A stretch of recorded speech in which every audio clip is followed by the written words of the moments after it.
ભાવનગરના બગદાણામાં સેવક પર હુમલા મામલે હીરા સોલંકીનું નિવેદન અખિલ ભારતીય કોળી સમાજના અધ્યક્ષની પ્રતિક્રિયા સામે આવ્યું છે।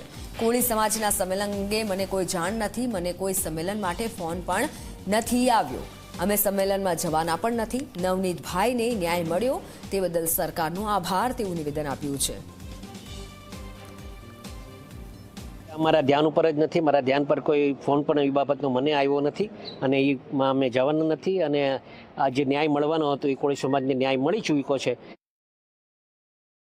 मैं धन्यवाद करता हूं अपने गुजरात के सभी कोली भाइयों का कि जिन्होंने अभी पिछले दिनों एक यहाँ पर बड़ा आंदोलन हुआ और उसकी आंदोलन की कमांड जो है हमारे नेताओं ने संभाली और अपने जो कोली भाई के ऊपर जिस प्रकार का अत्याचार यहाँ पर हुआ था, सरकार ने भी उसमें तुरंत जो है एक्शन लिया और जो संबंधित उसमें जो अपराधी थे उनको पकड़ लिया गया। इसके लिए हम प्रदेश सरकार का भी बहुत बहुत धन्यवाद करते हैं।